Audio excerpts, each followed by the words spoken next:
What up, YouTube? Franchise Sports TV back again with another video. Before I begin, like, share, subscribe, and also comment in the comments down below. Now, I haven't made a video about them lately, but they're starting to make noise in the NFL. Actually, I've been watching more football than basketball lately because basketball, as of right now, is quite boring to me. But I haven't made a video about the Green Bay Packers in a couple of months, right?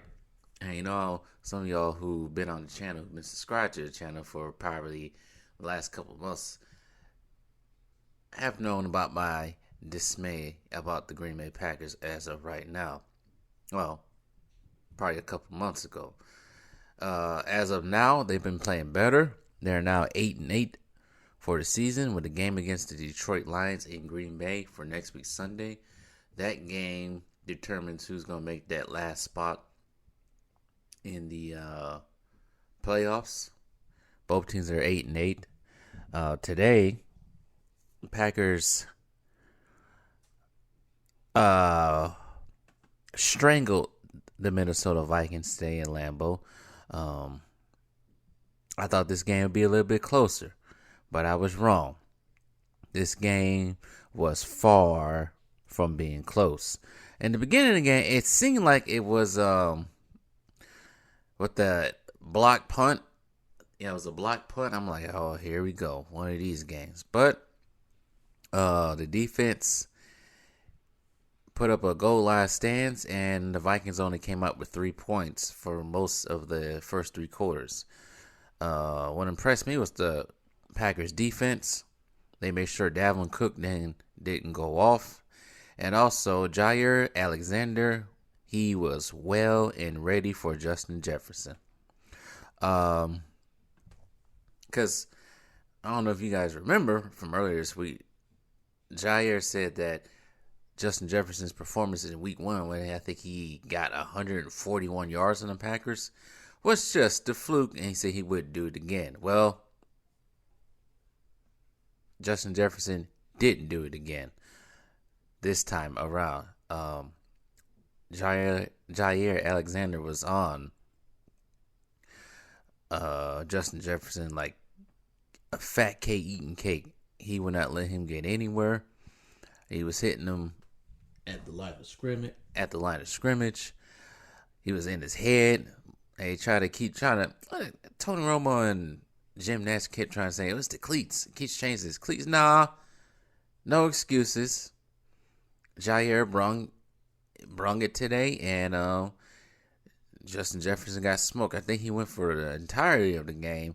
One catch, 15 yards. I think the same thing with Adam Thielen too. I think they both went with either 18 yards or 15 yards today. Defense came up and played. Darnell Savage hammered a 75-yard interception return for a touchdown. Also, their kick returner, I think he's like cousins with Snoop, Keeson Nixon, ran back a 105-yard kickoff for a touchdown from the 2-yard line.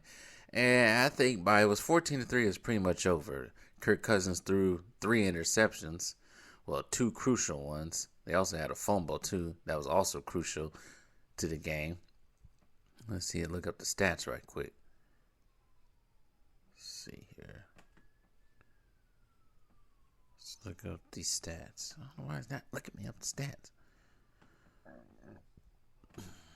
Here we go. Aaron Rodgers only threw 15 for 24, 62% from the field, 159 yards, 1 touchdown with a QBR rating of 1.7.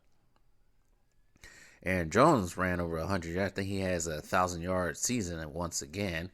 14 attempts, 111. Long as it's 31. No touchdowns, though. A.J. Dillon got the other touchdown. He had 12 attempts for 41 yards, 1 touchdown. Aaron Rodgers scored the other touchdown, rushing. So, yeah, that's a pedestrian game for Aaron Rodgers, as much as for the Vikings. This game for the Packers is pretty much for the defense, but for the Vikings, Kirk Cousins threw for 205, 18 for 31, 1 touchdown, 3 interceptions. QB rating of 55.2. And yeah, Delvin Cook only rushed for 27. Let's see. Vikings leading receiver today was Jalen Naylor, 89 yards, but that was in garbage time. Before that even happened, it was T.J. Hockenson, their tight end, for 59. But yeah, Adam Thielen, Justin Jefferson only got 16 yards, 15 yards apiece. So defense was on them. But Packers got to continue to keep playing like that for, let's say, 5 more games if they want to do anything. And I say 5 more games, that's up into the Super Bowl. So, but I'm not going to get my hopes up because we all been burned. Well, Packers fans, we all been burned by this team before. Especially last year. I still don't understand what was last year. And so I'm not going to get my hopes up, even if they do beat the Lions and get to the playoffs, because I would think some people say they will have to play the 49ers. Maybe it's time to exercise their demons. But anyways, Packers win 41-17. Game wasn't even close. So play the Lions next week in Lambeau. But tell me what you guys